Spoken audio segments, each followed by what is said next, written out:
Hello. Hi, guys. Kate, it went back to saying my connection's unstable. So if it is really bad, I will go on my phone. Okay, I'll let you know. You just glitched just for a second, but right now it's okay. So we'll see. We're doing great. We're really killing it today. Jeff's already here. Good afternoon from North Idaho. Is that where he lives or is he just I visiting? don't know. North Idaho is interesting. You want to kick us off? We have a special guest today. I'm so excited. All right. So you ready for this? Yeah, let's get into it. So our guest today is one of the strongest women in the functional fitness world. She competed at the 2024 CrossFit Games on a team, has been to semifinals twice, can snatch a literal house. I've heard she can squat the rock 20 times. And most recently, she qualified for WFP finals in Copenhagen. Please welcome Hannah Black. Hi, guys. Yay! How was that intro? I loved it. That's such a good, fun statistic sheet. But yeah, the squatting the rock 20 times might be top 2 coolest things I've ever done. I love it. I was talking to my dad this morning, and we'll get into later. He loves the interview that I did with you at WFP, but I was trying to explain. I was like, she made this video where she squatted the rock 20 times. And he was like, what do you mean? And I explained it. And he was like, nobody squats 260 pounds that many times. And I was like, yeah, Dad, she does. And he was like, you have to say it to me. It's funny. People were like, you Americans will use any metric but meters or kilos. And I was like, I mean, yeah, I guess so, huh? We'll use the rock. It's fine. Yeah. Maybe we should start using his measurement for competition. Yeah, I feel that's 1/2 rock. Yeah. They were saying that maybe in Copenhagen, everything will be in kilos. Oh, no way. I learned weightlifting in kilos, so that would probably help me.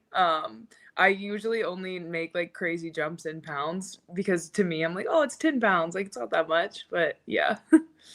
It is when I was in Europe this summer, they only had kilo plates, obviously. And I was like, well, I know what the colors mean. So I'm just going to guess that this is somewhere around where I need to be. Oh, but yeah. I did see quite a few people at WFP for the lifting event. They were talking to the people on the sides. They're like, how much is this that I have on the bar? And I don't even think about that because I lift with, in pounds, but that you do have to make an adjustment if you are not from the States. Oh, for sure. Yeah. And also the jumps are different, right? Yeah. Because in kilos, you can only jump by 2.2 pounds, but pounds, obviously you can take smaller jumps. But I've been multiple competitions all have written the colors on my arm, blue, green, white, little white, or whatever it is. Little white. That's the hack then, huh? I guess that's smart. Yeah. I mean, you literally can't mess it up if you can look at it on your arm. I was joking with my boyfriend that I wanted one of those football player playbooks on my arm, so he can give me a signal from the bleachers and I can look and be like, okay. Yeah. Would they allow something like that?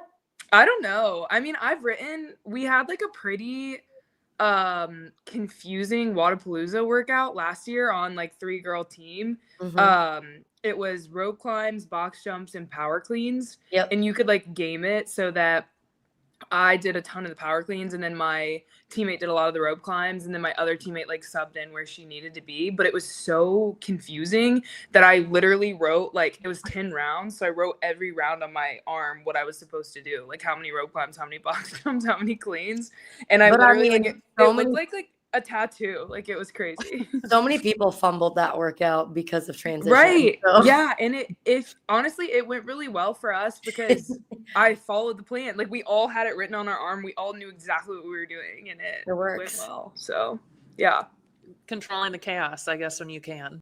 Yeah. Well, yeah, as much as you can. That one was kind of funny because if you messed up once or someone had to, give reps to someone else, then it all went out the window. So, but we made it through. That one was really fun. That was probably my favorite workout the whole weekend. Interesting. So, okay. Yeah. So we said that you're, everybody knows you're really strong, right? That's kind of what you're known for, if you will. And I know you started with weightlifting. How did you make that transition from, and I went back and did a deep dive on your Instagram today. Look. What made you make the switch from weightlifting to CrossFit? So I honestly like kind of stumbled into weightlifting. I was in high school and I was playing volleyball like at a pretty competitive level, and I knew that I wanted to play in college. So I started going to this like strength and conditioning gym that you could take like athletic development classes on. So really I was like going there to jump higher and, you know, like hit the ball harder, stuff like that. And it just so happened to be one of like the best weightlifting gyms in the country. Like, and this was like 2 minutes away from my house, where I grew up. And so I started going there, and in like the athletic development classes, they taught us the Olympic lifts, so snatch, clean, and jerk, and they had us like, you know, squatting, deadlifting, all that good stuff. Because the theory was like, if I were to play a sport in college, I would have to go to the weight room, and like they wanted us to know, you know, what we were doing and stuff like that. So I started doing that and ended up just like loving it, and kind of took it to the next level by doing a competition that we had at that gym, like a weightlifting competition. And back then I was like a junior lifter, like a youth lifter or whatever it was. And I qualified for like youth nationals through that. And so when I saw that I could be like, you know, like competitive at it, I was like, okay, like maybe I'll do this too. So I was like doing volleyball and weightlifting on the side all throughout high school, and loved it. Honestly, like I've said this before, but like if 15-year-old weightlifting Hannah could see me now, she would be devastated, like absolutely rocked that I'm not doing weightlifting. That you're running so much. I know. Oh my gosh, she would be heartbroken. Like she would be inconsolable. But so basically I did weightlifting all throughout high school, played volleyball briefly in college, and then decided to stop playing volleyball my sophomore year. And so I went back to weightlifting in college because my college had like a weightlifting club team. And so I started doing that. But when you go from like a gym like Mash Elite, the one that I started weightlifting in, where everyone is like, you know, like on another level, and the coaching is unreal, and the environment is just like electric. Anything else besides that is like not gonna get it. So I lifted for a little bit, and didn't really like it, and kind of like saw it more of a chore. Like, so every day I went to university nationals with that team a couple of times and like did some bigger meets, but I just didn't enjoy it as much. And I saw that a lot of kids my age, like in college, were doing CrossFit, and I was like, in my head I was like, okay, like I know I need to make friends, and like there's a lot of like people my age over there, like I guess I could do it if I wanted to. And so I was like, it honestly was probably like a month before I talked myself into doing it. And I would go if there was no running or no burpees or anything like that. Same, like girl. I would go if there was like a heavy barbell. I was like, oh heck yeah, like I'll go that day. But then like you wouldn't see me for a couple of days, and then I would come back when I said I liked the workout. And that probably like went on for at least like 6 months or so. And I ended up, you know, meeting friends and then starting to like come on run days. And I did that for probably like a year or two, where it was just, honestly, it was just fun. I spent more time like hanging out at the gym than I did working out, for sure. And then one of my friends from that group started doing like a competitive program, and he asked me if I wanted to do it. And I looked at it for maybe like 30 seconds, and I was like, dude, you're mental. I was like, this is insane. Like this is terrible. So like me and like all the other people in our little group watched him do it by himself for like 2 weeks, and it looked so sad that I was like I took it upon myself. I was like, I got it. It was a pity. I gotta do it. I was like, he looks so sad over there by himself. I was like, I gotta do it. Like, I'll take one for the team. So I ended up doing it, and then like 5 or 6 people from our little group started doing it too. And then we started doing, you know, like little local competitions, like partner competitions, and it worked out really well because he was great at gymnastics and I love lifting, and so we made like a great pair.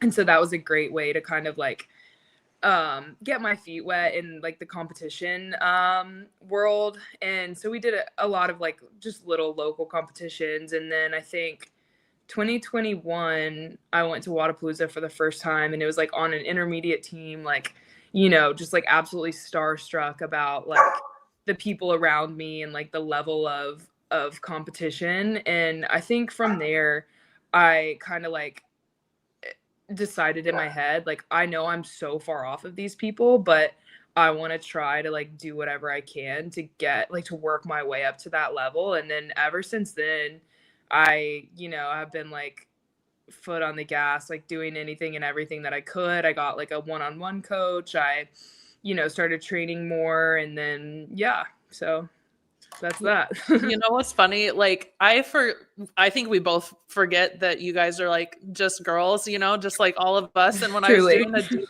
dive on your Mhm. Instagram, you had a picture with Luke Parker at like Yeah. a fangirl post, and I was like, I forget that she was like, Oh my gosh.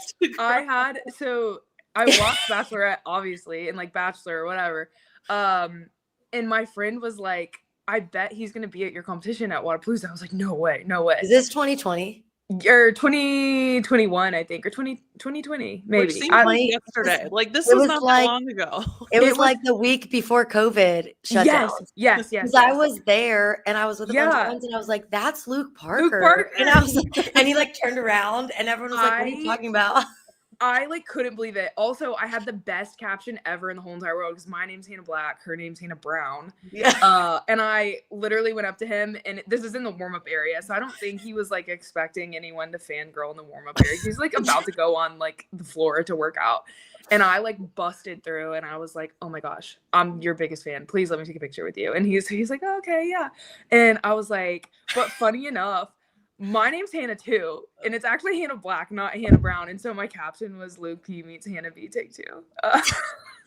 And I loved it. Like that was probably like the pinnacle of my like existence this far. So have you met him since? Like I actually have. Yeah, I almost went on the Mayhem Mission trip that they did this summer. But I had like a scheduling conflict. But it was funny because I was super interested in it, so they connected me with him, and I was like, "Oh, I've met you before." But yeah, he's awesome. They're all awesome.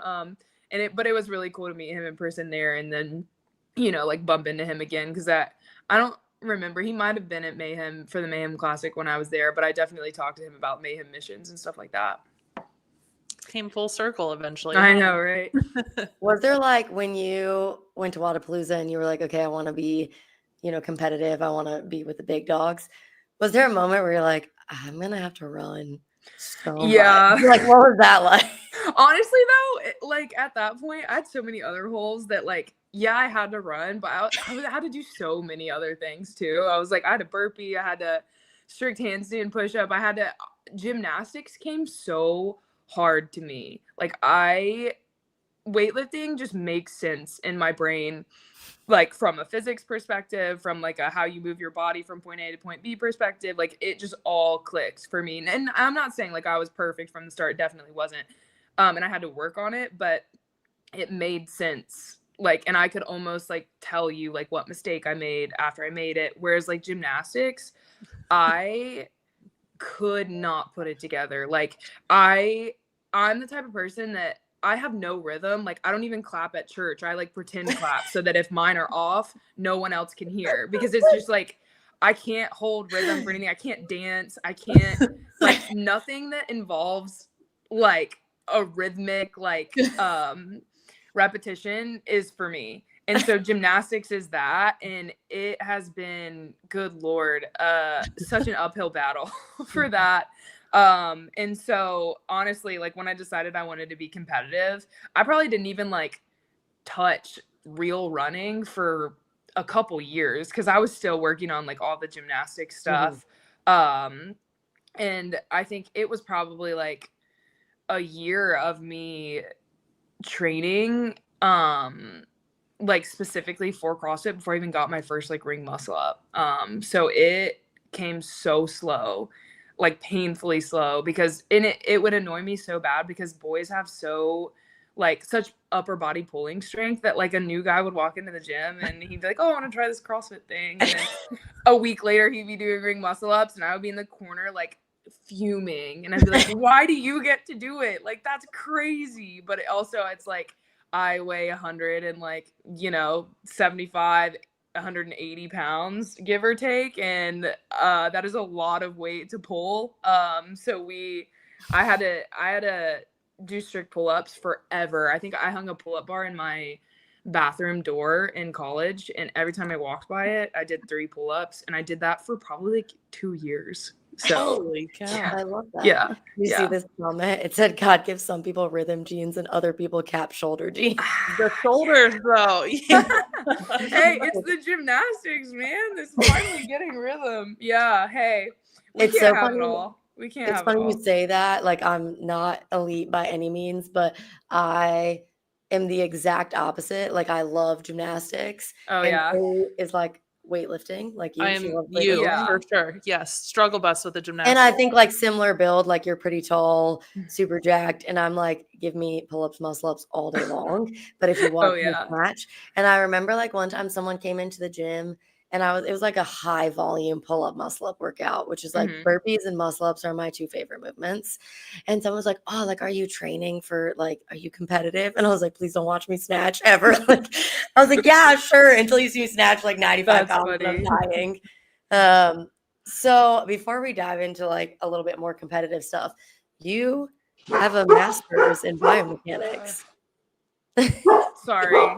You're so Same, fine. bro. Same. This was Kate, 7 seconds. I literally am at the gym, so my dogs don't do this. Honestly, usually I would like leave him at my sister's house or something, but it's just us tonight. They're fine. We love dogs. Yeah, what were you saying? So you have a master's in biomechanics. I do, correct? Yeah. And then I have heard that your thesis was on Isabel. And I gotta ask about this. Oh, it was honestly, so I was in grad school when COVID was happening, unfortunately, which was like, the craziest of times, especially in school, because they had so many rules on like what we could and couldn't do. And so, and I actually like, I started doing my research on weightlifting in like the high intensity setting in undergrad. So that's like around this time that I started taking CrossFit like more seriously, probably like my junior year of undergrad. And I knew that I wanted to go to grad school for biomechanics, and I knew that I wanted to study something to do with CrossFit and weightlifting. And so I kind of wanted to see like if there was a trend in the way that fatigue breaks down technique, because believe it or not, like in the weightlifting world and in like the sports like research world back then, and I don't think that I've seen anything come out recently about this either, but like there is no like one size fits all definition of like what fatigue does to the body in a workout setting. And so kind of like trying to pinpoint trends of what that does to your body and like how it breaks down your technique and what that like means for your everyday like CrossFit person is kind of like what I set out to maybe try to figure out. And so I did a bunch of preliminary research with, like cameras and measuring angles like in overlaid like on the video and just stuff like that. And then in grad school I got to use motion capture, so it's like these little infrared dots that you put like all over the body that are reflective, and then you set up your cameras all around and it picks up those dots in like 3D space so that you can like label them and like make them mean something. So basically the easiest way to explain it is like I would put a dot on each joint, so like I could see the way that the body was moving from point A to point B. So like from when you move the barbell off the ground to over your head. And we made people do Isabel, and it was slightly different than the CrossFit version just because it needed to be relative to the participant. So instead of having it be just one weight for everyone, we did a percentage of power snatch. So each weight was like subject specific so that it could cause, the same fatigue across the board. And it was funny because I also did my own study. So I was one of the participants, and I knew in my head, I was like, okay, like, so I'm looking for like technique breakdown, and what I don't want to see is like hips rising really early and like lifting with your back and like stuff like that. And I think like lift 3 of 30 is when I started doing that. So I was like, whatever. So it was really cool. Honestly, like I cast a really broad net. So I took a ton of data. And in COVID, obviously things got a little crazy, and I kind of had to like do my best on the back end of processing all the data, because you couldn't go into the lab, like you couldn't, there was a lot of things that you couldn't do at that time. And I only got to collect all this data in the gym because for like 2 weeks in North Carolina, they said that if you had medical reasons that you needed to go to a gym, that you could. And then that's why the school let me like conduct the research in my gym. And they actually, so they put that out like on a Thursday. I got everything ready, conducting my research Saturday, Sunday, and then they took it back on a Tuesday. So yeah, I wanted to do more, but I couldn't because they changed that rule again. So yeah, basically what I found was that it's not like a linear path. So like if you would think like if you're doing 30 reps of a snatch, like the first one's going to be your best, the last one's going to be your worst, and that's just like the ones in between like progressively get worse. But actually it was more often than not, like if you're doing touch and go sets, like your first lift of each like touch and go, like so like a lot of people did 5. So like your first lift of 5 almost all looked the same throughout the whole workout. So like 1, 6, 11, 16, whatever, like counting by 5s like that, all looked really similar. And then the middle ones also looked really similar. And then obviously with the more fatigue, people started doing insane stuff towards the end because they were trying to get like a good score. I mean, like people got sub 2 minutes because I took like elite level CrossFitters or like anyone that I could find. And then I took, you know, like a lot of your like average Joe CrossFitters that were somewhere in between like the 3 and 5 minute mark. And then I took one Olympic weightlifter and he took like 9 minutes to do it. And I was like, oh my gosh, you're missing the point, my guy. Like we should have put a time cap. But yeah, it was really cool. It kind of shows like in the weightlifting world and in the CrossFit world back then, like weightlifting was taught one way, and it was more like Olympic style, meaning like 1 rep max. Because I remember going, you know, up to the coach and being like, okay, so how do I change my snatch technique from my 1 rep to when I'm cycling? And he was like, you don't. And I was like, well, something needs to change because this is totally different. And so that was kind of like one of the wake up calls for me. That's like, oh, you know, like I could eventually publish this. I haven't yet.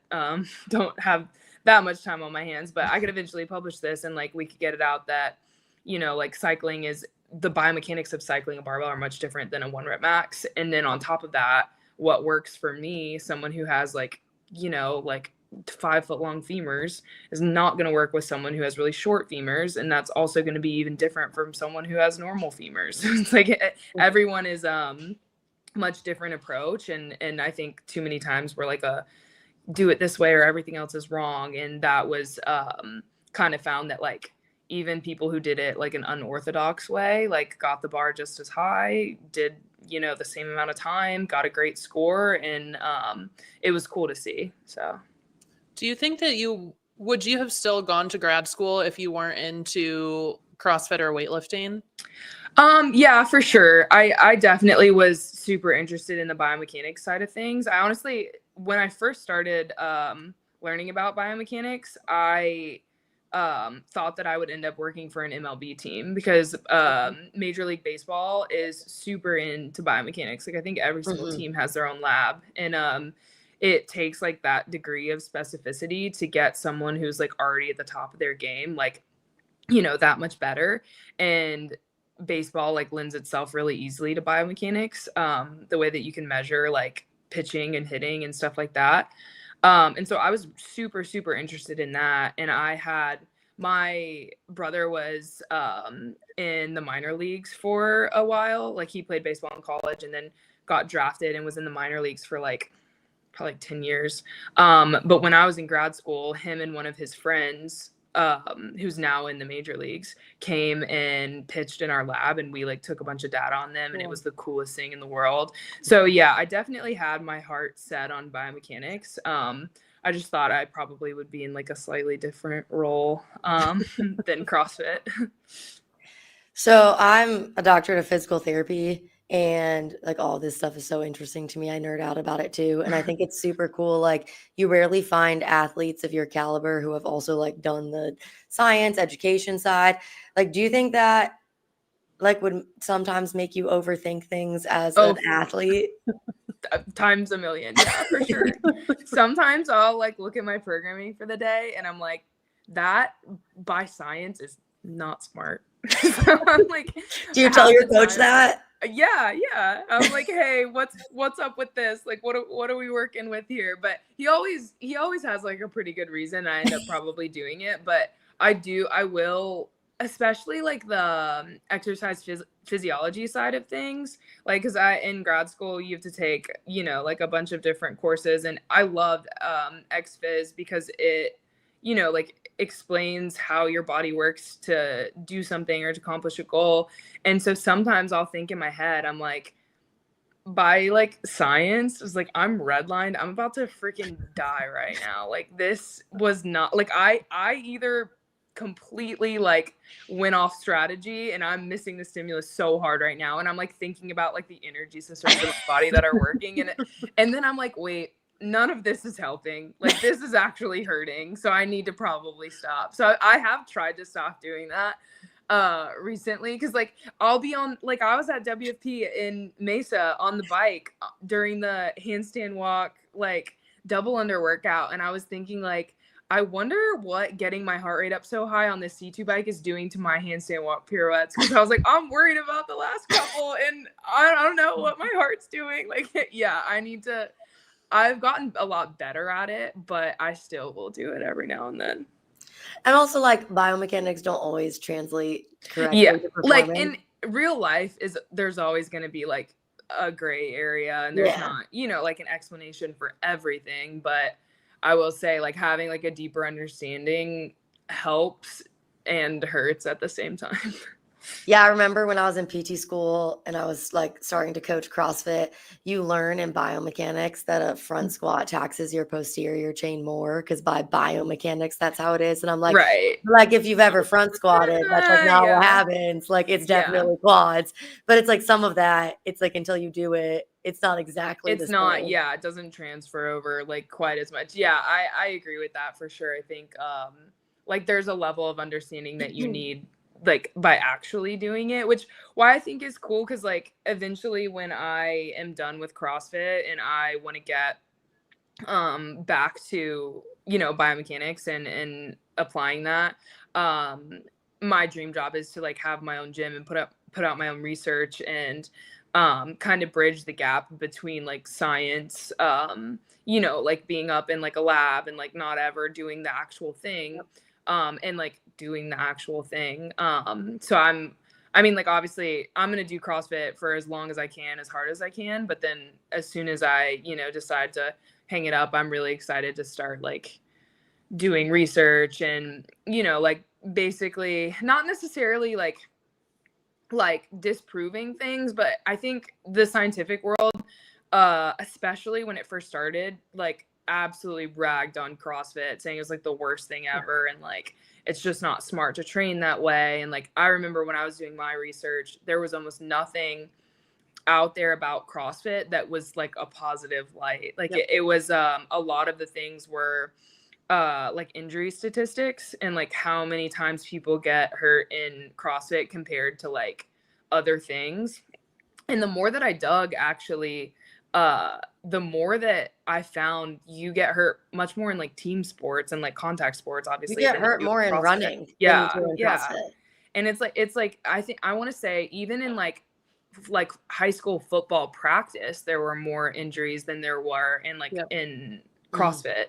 So I think just a lot of people didn't realize that, and it was easy, to like hate. So it got, like a lot of bad press at first. And I remember when I would like present my research, within like the school I went to, like at a conference, or even like when we went to other conferences, I would get grouped in like the like bio or like bioengineering or like biology or chemistry, whatever. Like there wasn't like biomechanics wasn't big enough to be its own like thing, so I would get grouped in with other things. So like I would be giving my presentation and these people would know absolutely zero of what I'm talking about, and it just was like I needed to get it out there like to people that, you know, like understood. And I feel like now that it's probably a lot better than it was then, but it was funny because I would give this like, you know, 10-minute like pitch on what I've done, and they would be like, okay, so what's CrossFit? And I'm like, not really what I did my research on, but that's okay. You're CJ preaching. says, this is way more interesting than I was expecting. Wow. She's smart and she's strong, guys. I also Full like fact. when you talk about that, I like relate so hard because when now it's way more common that PT students do CrossFit, but when I was in PT school, I was like the only person in my class that did CrossFit. And I started CrossFit when I started PT school, and I was tiny, so I put on a lot of weight like with CrossFit, and like you're half naked in PT school all the time because of labs, and everyone was like, what are you doing? What is this CrossFit thing? And I remember I had a professor that would like pull up CrossFit fail videos and be like, yeah, that's what Melissa does. Like that's what she's doing. And I'm like, oh God, like, no, you don't understand. But I own a gym and I have a treatment room and I teach PT students. So like, you know, come on down to Charleston if you ever want to live it out. I would love to. Yeah. My dream job is definitely to have like a gym where I can do research out of and like put, you know, like papers out about the one that I want to do so badly. And honestly, I was like, I might have to do it like before I'm done with CrossFit is I want to do a study on how much force I have to produce to do a strict handstand push-up compared to like a smaller girl. I would love to know the difference because it has to be mental. Like I think by physics, I probably shouldn't be able to do a single one because of the way that like my like body is, like in the way that like my weight is dispersed. Like how in the world should someone who's like 180 pounds and my arms are like forever long? Yeah, like girl, yep. I like how can that be a thing? Like it's like okay, but like in the same stroke. Yeah, like weightlifting like, shouldn't be able to fly. Bigger girls just shouldn't be able to do strict handstand push-ups. So I want to know the difference in what I'm doing for one rep compared to what other girls are doing for one rep, and it's probably insane. Not asking for sympathy or anything. I just want to know. Like, I just want to know for my like it just should be out there in the world for this the people keeps to me know. up at night. Like, I want to know. So, Hannah, somebody asked, how tall are you? Because I am tall. How tall are you? 5'9". 5'9". Okay, so I have like 2 inches on. Okay. I'm 5'11". But you look. I mean, 5'9" is tall for a girl, for sure. Yeah, for CrossFit, for sure. Yeah, definitely in CrossFit. So we're both on the struggle bus. I feel your pain with that for sure. But like, give me a barbell and it's great, you know? Right, yeah. Do you feel more pressure like for lifting events because people expect you to do well? And I'm sure you expect yourself to do well. I get more nervous during lifting events because the other ones I'm like, well, I'm just probably going to suck at those. But like, I mean, yes and no. I think, like I think I shared this in Mesa. I unfortunately don't do a ton of lifting anymore.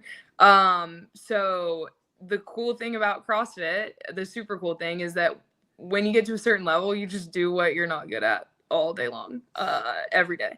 And so leading up to Mesa, I was running an insane amount, like more than I ever have. I was pressing my brains out literally every single day, every single variation, everything, trying to get better at strict handstand push-ups. And I honestly, like, that was a PR for me, or 2 PRs in the clean, and I hadn't attempted a clean PR within the last 2 years. So it's like I didn't even get to try it. So I was like, I'm due for a PR. It's been quite some time.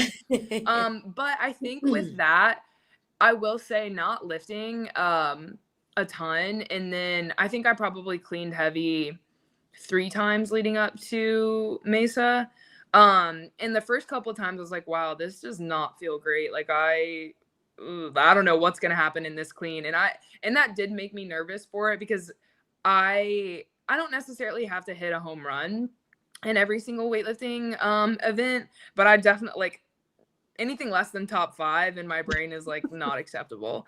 So I knew, honestly, going into it, I didn't know what I was going to be able to hit, because at home, you know, like weights that I thought I would maybe open up with felt pretty heavy, and just kind of felt off. So when I got there, I was like, I know that lifting in front of a crowd is like, and like adrenaline is like the strongest like drug there is on this earth. And so I knew that I would hit around what I wanted to, but I definitely didn't think that I would PR 2 times, much less at 270. Because it just, like, everything leading up felt really heavy, and like I had not been doing that. But I think going into lifts, like going into the jerk on the first tour, I was really excited for, because that, I think my jerk is probably like the best lift out of like snatch, clean, or jerk. My jerk's probably like the heaviest. And I also like had the benefit of being in the last heat, so I knew like exactly what I needed to hit. I just need to say you snatched 230, so that's crazy that the jerk is your best lift. I love jerking. And what did you hit? What did you I hit? hit 286. But a month before that, I had hit 295, and then missed 300 behind my head, and then wasn't allowed. I think I attempted it twice, missed it behind my head, and then missed it like a hair in front the second time, and then I wasn't allowed to try a third time. But in my head, I was like, okay, I hope one of these girls in these heats gets like 295, so I have to go 300, because that would be incredible. And I definitely think that I could have done it on the floor. That's like a solid deadlift. I was pumped. Like, the jerk is so technical, and it's such a leg drive exercise, and like a shoulder stability thing, that for whatever reason, I just like feel like I can put myself in such a good position. Like, I can drive so hard with my legs, and then my shoulders are stable so that they can catch it. And so I was hoping so badly that, I mean, like, and obviously, like, if I made pro, then I would have gotten the attempt, like I would have had to take the attempt as high as possible, because I wouldn't have been in the final heat, maybe or maybe not, but I would be fighting for every single point. So yeah, I will say that hitting 286 and then stopping was a huge mental win for me, because usually I don't listen. I interviewed you after that, and you were like, I actually listened. I listened. How cool, right? I don't usually do that. I usually will swing for it. Like, when I hit 230 at TFX in January, I was not supposed to do that. But I had enough time, and there was weight on the floor. So I was looking at my coach in the crowd, and I was like, come on, man. Like, and everyone was hearing what I was saying, and they were like, let her do it. And then he was like, he like rolled his eyes at me and like turned away. And I was like, okay, I mean, makes sense. Give the people what they want. Yeah, why not? And that one really was like I wasn't like, if I missed it, literally didn't matter. So, but so yeah, I'm more known to do stuff like that than to, you know, follow the plan. And so definitely, so WFP was my second big competition this season. I had Mayhem before that, and there was a workout or two in the Mayhem Classic that I didn't follow my plan. It didn't go well. So I was like, all right, I got to make it up here. I got to listen. I got to, you know, like, do everything I'm told. And so I did. And honestly, like, the first WFP tour, I listened for the lift, which was cool. And then the first workout, in my mind, was a running workout, because it had like, I forget, it was like a decently long run, ring muscle ups and snatches, and it was like 5 rounds or whatever it was, I don't remember. But I listened to my plan there too, and I did really well, which I was like, this is crazy. Maybe I should listen. Yeah, you know, like, maybe they know what they're talking about. So they might know. Yeah, that's been honestly a big game changer for me, because my coach knows me really well, and like my boyfriend also helps a lot, like strategy wise, and they have gotten to the point where they like know exactly where I am and like what I'm capable of. So they give me like the perfect strategy, and then all I have to do is go out there and like execute it. And in my brain, if I have like a perfect plan, then like that's so easy. Like all I have to do is do it. And so that's been really cool these past couple of competitions because we basically knew exactly like what I was going to do and how I was going to do it. And that makes it like so much easier for me. So obviously I think the run at WFP went to plan or better than planned. That was like mental. I think so I've been running a ton. I would say I probably started running like super hard after I got home from Torian, which was in June, I think. And before then, I was literally just surviving like on a run. I didn't know anything about anything. I didn't even like look up. I would look at my feet. I'd be like, okay, one more step. I feel this so hard. I didn't know the people. Apparently, there's a ton about running. Like, there's like how many times you strike the ground, when you breathe, what you do with your arms. Like, people, I guess, just assumed that I knew that, and I didn't. And so finally, my boyfriend was like, "We need to get you like a specific running coach," and like he started doing a lot of research, and like he runs a lot too, but he's good at it. So he, like his problems are not my problems, and so he was like, "What do you think about when you run?" And I was like, "I don't think about anything. I am surviving. Like my brain like turns off because it needs to send blood like elsewhere to like get me through whatever I'm doing." And he was like, "Okay, we need to fix that." So I went into like, we called it Tim's boot camp. So I went into Tim's boot camp and I ran a ton and I started learning more about it and like, you know, like how to breathe like more efficiently and what it means to like speed up your cadence and like stuff like that. And that was like such a huge game changer for me because it went from like, oh, this is something that like I know I'm not good at and I'm just surviving and it hurts really bad, to like, oh, my breath pattern just changed, I need to slow down. Or, oh, like I feel really good, my legs feel good, I'm striking the ground really fast, I can speed up. Like, and so the more I learned about it, the less I hated it, which like I feel like is anything. Yep.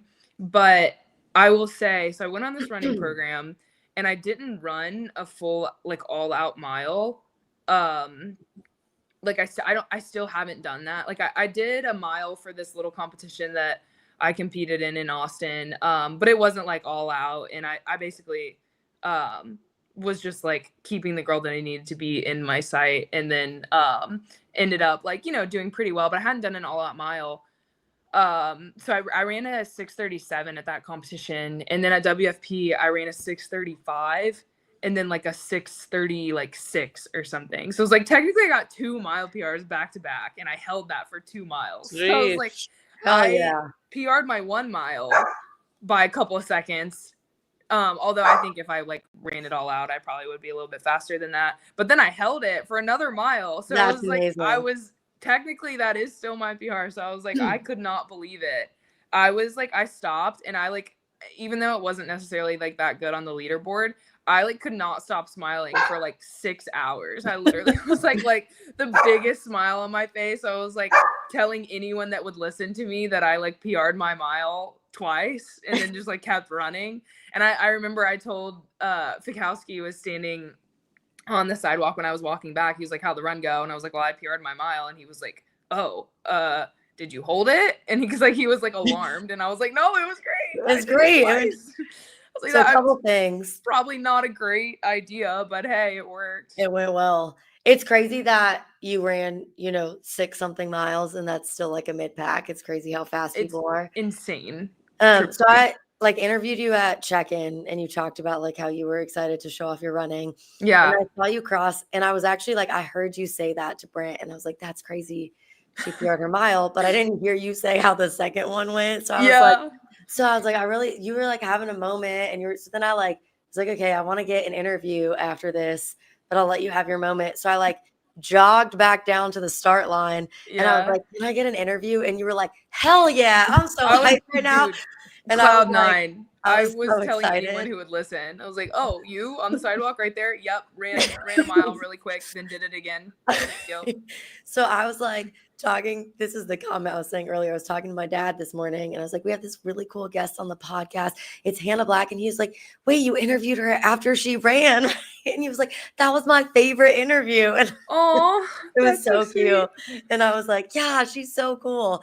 But so that was really awesome. I was super excited. I was hyped for you. Dude, over the moon. And like the cool thing about CrossFit is like people could look at the leaderboard and be like, dang, she didn't do good in that one. Like I don't even remember what I got. It wasn't very good comparatively, but if you like look for small wins where you can get them and you know 100%. Focus more on yourself than like the comparison game, I like could not have been happier. Even if I was dead last and I got what I got, I still would have been like over the moon. And honestly, the second workout that had all of the strict handstand push-ups in it, I did get dead last outside of the girl that dropped out.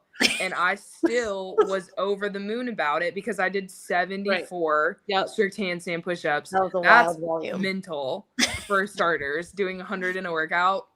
When that workout came out, I like couldn't help but laugh. I was like, that's crazy.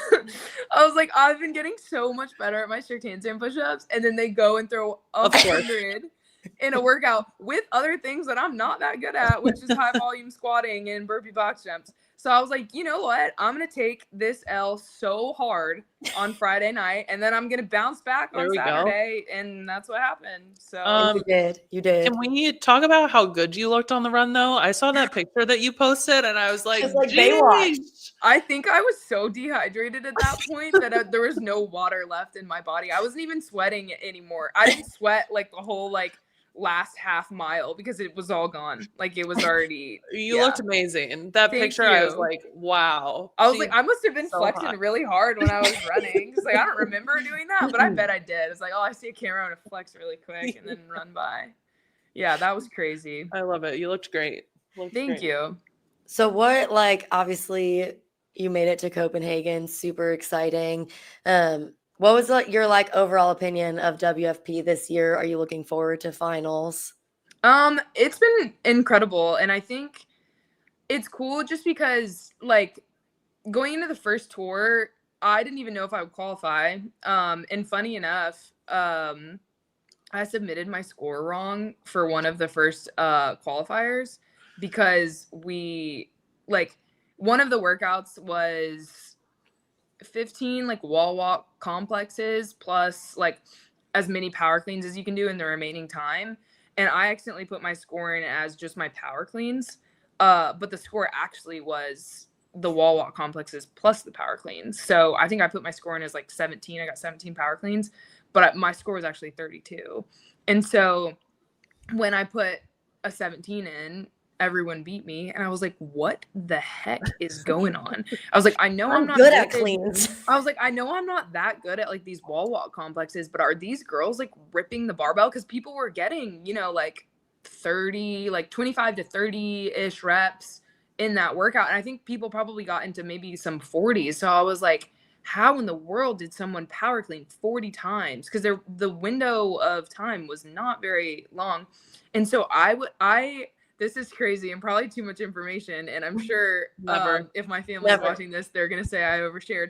But after I did that workout twice, and both times we put my score in wrong, and both times I was like one of the last people on the leaderboard for that workout. After I did it the second time and I had to drop into a gym that I, like didn't know anyone at because I was traveling, we submitted it, and I was outside of the cut line, and I literally was like crying my eyes out in the middle of the floor, and I was like, I don't want to do it anymore. I'm so tired of this. This is terrible. And like people who I don't even know are like alarmed of what I'm doing, and my poor boyfriend is like, oh my gosh, like, are you having a meltdown right now? And I was like, sure am. Sure am. This is the moment. Deal with it. Turns out when I was on my way to Mayhem for the Mayhem Classic, he called me and he was like, so I have like good news and bad news. And I was like, okay, what's up? He was like, bad news is that we're both idiots because we put your scores in wrong. Good news is that WFP watched your video, my hell yeah video that I submitted, and changed your score from 17 to 32.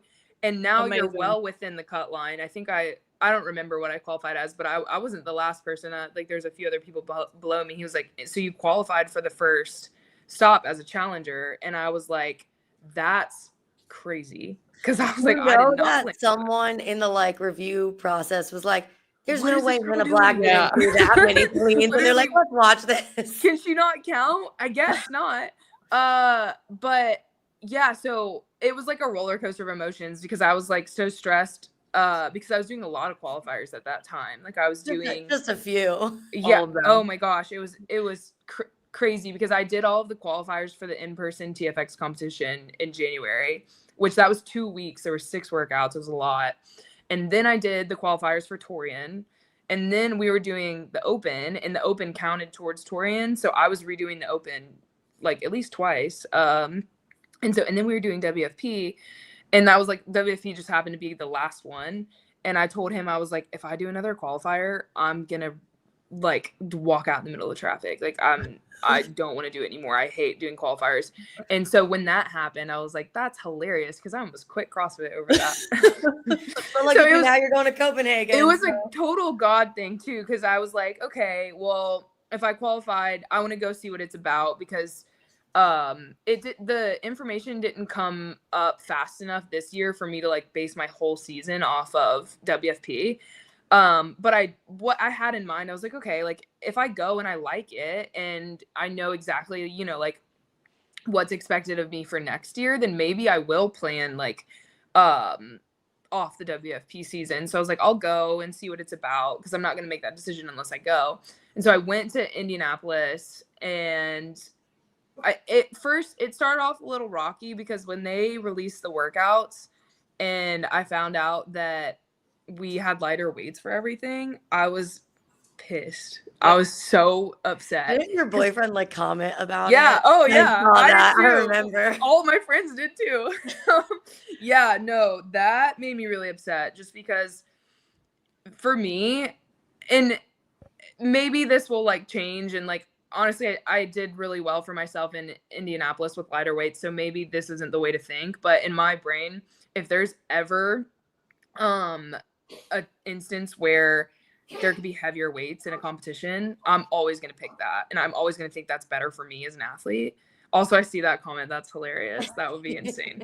To go from crying to a pro card. Yeah. We would have to do a whole documentary on that. Yes, for sure. But for me, if I see that there's heavier weights, I'm always going to want that version of a workout. Mm-hmm. So when I saw like our sandbag workout was 100 pounds instead of 150, I was really upset because I was like, wow, I'm going to have to move 10 times faster because I have a third less of the weight. And I know these other girls around me, that weight is nothing for them too.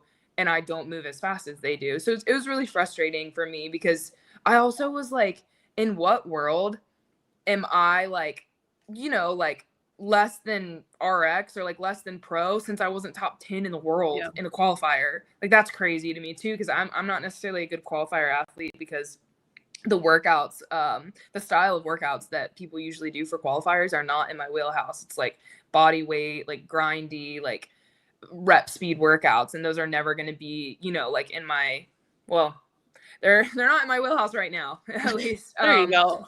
And so I was frustrated that that's what kept me out of getting to do the heavier weights. But I told everyone that would listen when I got there that I did not like that. And I think it was Will Morad when I got there. I was like, this is so not cool. And he was like, you'll be fine. Like, don't worry about it. And I was like, will I be fine? Because I feel like I'm not going to be fine. Turns out I was fine. You were fine. You were totally fine. But isn't that kind of like fuel to the fire? Because you now just want to be a pro that much more. Right. Yeah. And so it was cool because, and also I think they did a really good job of switching the qualifiers up from the first tour stop to the second tour stop. Because even though, I mean, like, it's not like it was a max lift or anything, but those workouts were so different and they got different athletes. And I think that was like the goal of it, is to, you know, switch it up and to see, you know, who's like better at this style of workout. Cause like in the second one, we had a sprint workout that was shuttles, chest to bar, thrusters, I think. And that's not like on paper that good of a workout for me, but I was able to do really well at it. And then there was a workout with like dumbbell step overs and like dumbbell hang clean and jerks maybe or something. And that definitely was one in my wheelhouse that I got to do really well on, which was awesome.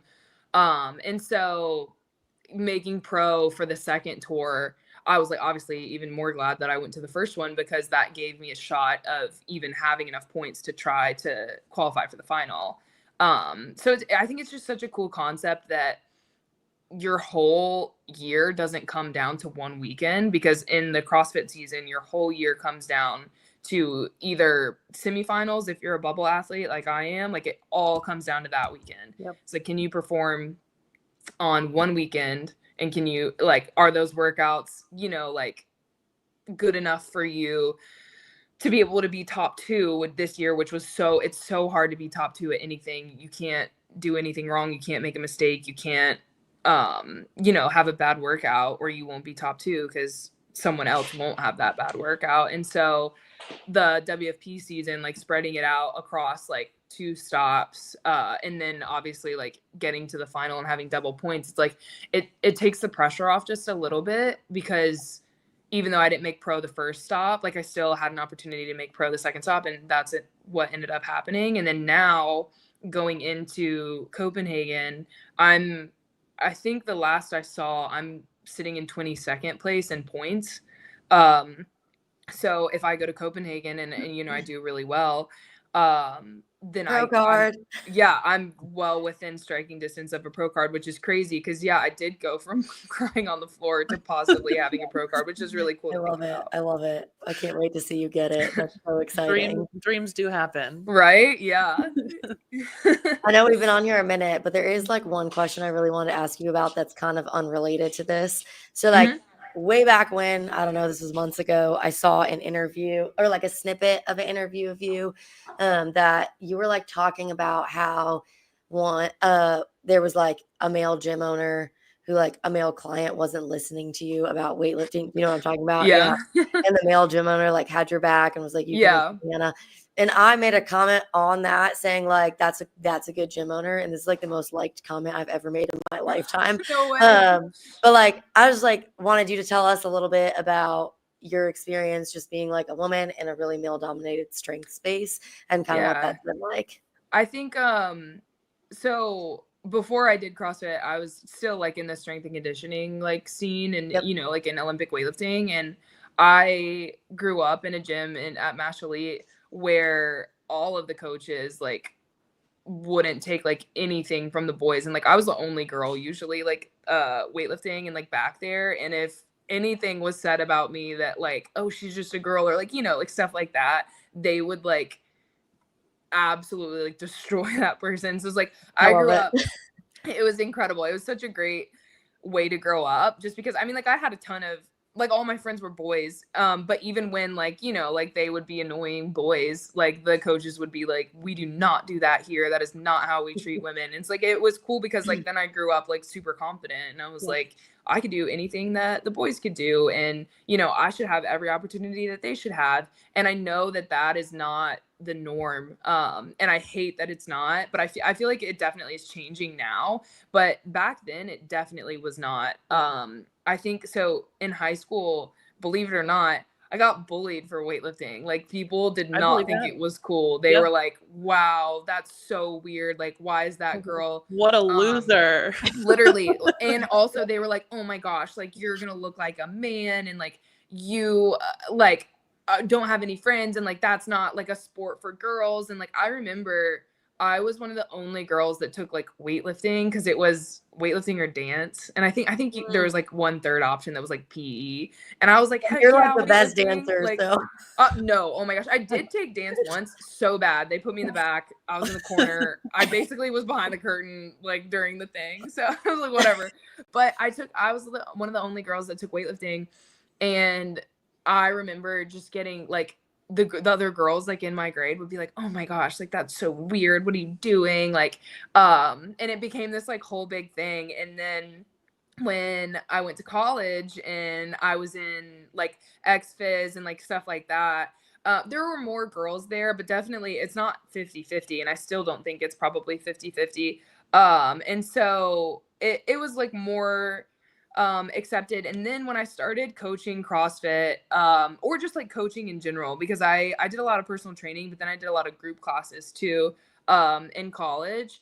I think it's just when you're a young girl and you're in a male dominated field, and you're telling men that are like twice your age that they're doing something wrong and that you can show them how to do it better, it's not always received well. Yeah.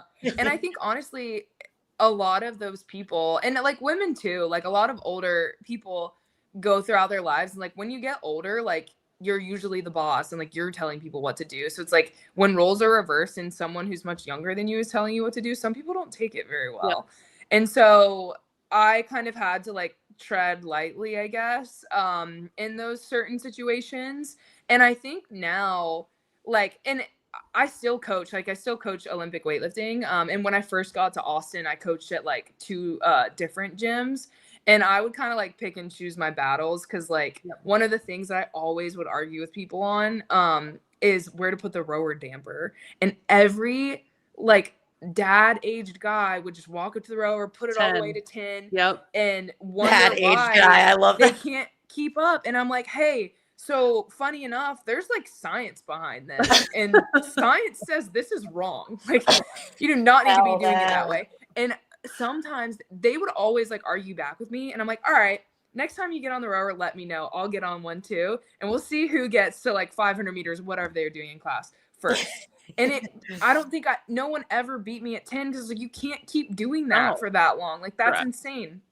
And so basically the gist is that I pick and choose my battles, and I feel like if it's going to be constructive, I'll say something. If I feel like it won't, then I'm like, you're doing great, keep it up, damper 10, here we go. But yeah, I think as I've gotten older, I don't take it as personally. Like I think when it first started happening every now and then, and it doesn't happen a ton, but when it did, I would be like, oh my gosh, like I can't believe that just happened. Like I didn't think that was a thing anymore. But now that, you know, it's happened a handful of times, I'm like, all right, well, you know, like you don't need the help then, like you're doing great on your own. So have you like seen me snatch 230? I don't know. Honestly, well, that's funny, because sometimes when I would get backlash, like one of my like friends would be like, do you like, have you seen her lift? And they'd like, do you know who you're talking to right now? And they would like pull up my Instagram so fast, and I'm like blushing in the corner, like just trying to hide. Like this isn't like, Hannah Brown. This is Hannah Black.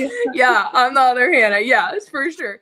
But yeah, I think definitely this day and age, like it's getting better, and anyone that I give advice to, like it, and I think it's also the setting that you're in. So it's like I'm at a gym in Austin called Sola CrossFit, and it is the cutest like community driven gym. And so when I go there and I make corrections to people's weightlifting, they're like so thankful. So I was like, I think it's a lot of the times it's the environment and like who you surround yourself with. Like if those people actually want to be helped or not. And so I coach every Wednesday at 5:30 when I'm in town. So if anyone's ever in Austin, come to my weightlifting class at Soul Okay, so when are we going to Austin? Yeah, 5:30. Yeah, come on. Yeah, Wednesday. So Wednesdays, man. Yeah, but it's a great opportunity because like, so I do that, but I also write my own like online Olympic weightlifting program. And so it's really cool because usually like before I started coaching this class, I didn't get any like one-on-one or like hands-on like coaching. And so now that I have both, it helps like both of those avenues because like I will, you know, give something to the class and it maybe doesn't go as well, or like I have to over explain it. And I'm like, okay, I know not to give that online because it's not like straightforward or like it's not going to set someone up for success. So it's really cool to do both. And I feel like that's helped me grow as a coach a ton to have both. So amazing. I love it. Hot take? Is it hot take time? Yeah, I don't normally when we have a guest on, their parting question is to give us a hot take, what your hot take is. It could be about CrossFit, it could be about weightlifting, favorite hot food, take, anything at all. It doesn't have to be fitness related, something that's maybe a little controversial. I got something. Okay, to tell make us. people upset. It's not about CrossFit. Let's hear it. I pour my milk before I pour the cereal. No. Yeah, I do. And you know why? Because this. So when you pour your milk before you pour the cereal, you can decide how much cereal you want. And I only pour a little bit of cereal at a time because I'm trying to get like max amount of like crunch. So you can't tell me that if you do it the other way, the stuff at the bottom is going to be so soggy and nasty by the time that you get to it. So milk first, and then a little bit of cereal, and then you eat all the cereal, and then you pour more. And then sometimes you pour more milk, and it just like goes back and forth, and it's so great. Yeah, I knew people were going to get upset about that. Anyone ever that I say that to, like, is in an uproar. Like, but don't knock it till you try it. Go home. What's your cereal of choice? Oh my gosh. I love cereal, but I've Me been on too. a cut recently. So, but I will say nothing beats, like, I even put this on my story earlier today. Nothing beats Honey Nut Cheerios. Like, Okay, that I'll is take it. I did see that pinnacle. today. I love when I'm like going a little crazy. Cinnamon Toast Crunch is Ooh. incredible. Oh, someone said I went too far. Sorry. But I will say, don't knock it till you try it. And if you try it and it changes your life, then you owe We me. can thank Yeah, you. let them know. So. Tag her in the Instagram story. Before we go, where can people find your weightlifting program? There is a link. I want to say there's a link in my bio in Instagram that you can go and either sign up, or also if you just want to shoot me a message on Instagram, I can get back to you, because I've kind of changed the way that I do it. So that's actually probably the best way. If you're looking for weightlifting program, then you can shoot me a DM on Instagram and I'll get back to you. If you guys want to be as strong as Hannah Black, slide into her DMs. Yeah, and pour your milk Wow. before your cereal. All right, Hannah. It's been so fun. Really enjoyed this. I think it was great. Thanks, Thank guys. you Yeah, so much for coming on. I'm sure. Are you going to be in SoCal or no? No, I'm not going to that one. Trying to hit like a couple of solid training blocks before Copenhagen. Yep. Well, I'm sure we'll see you before the end of the year. I'm sure, hopefully in Copenhagen. But thank you so much. We enjoyed it. Thank you. Yeah, of course. Thanks for having me. Thanks. See you later, Hannah. Bye. Guys, that was so fun. She's so smart. Oh my God. That was so fun. She can still hear us. I mean, it's not a secret. I'm saying it to the world. No, that was really great. What do we have? We're going to SoCal on Thursday. We leave Thursday and we'll be there for the weekend. Are we excited? I'm so excited. I feel like, we did literally just get back from. Yeah, my voice is never going to recover, because I had lost my voice in Arizona, came back, coached like every class every day at my new gym. And like today it cracked mid-class workout. And I'm like, oh, and we're going to SoCal. It's never coming back. This is just my new state. It's exactly what we wanted to do, but it's like we got back and then now we're like, oh, we're going again. Like, this is actually kind of fun. Jeff says she's a great communicator. Agreed. Love yapping with her. She's great. Well, is there anything else? When we're in SoCal, we are going to be doing like show recaps. So we'll be doing a couple of podcasts, I think, live. And then we're going as a B.Friendly team for the first time ever, which will be really fun. Mesa will be, I think, doing her interviews like she normally does with athletes. And then we'll be all together. I think we'll do some shows together with the four of us, which is for the first time ever. And then be doing our own thing on In the Box Office as well. So as always, we'll keep you guys updated when we're going to be on. We just might not know until last second, kind of like what it was in Mesa. So condolences for having to travel with PC and Brian Friend. We love them. It's going to be so fun. I can't wait. Anyway, I think that's it. We were on Glinton Things earlier, I guess last weekend. So if you guys haven't watched that episode, you can head over to their channel and watch it. It was really fun. We just kind of yapped all four of us. It was basically a dating show, if you didn't know. So check it out. Yeah, it was great. So that was really fun. Look at it if you haven't. Otherwise, I think that's all we got.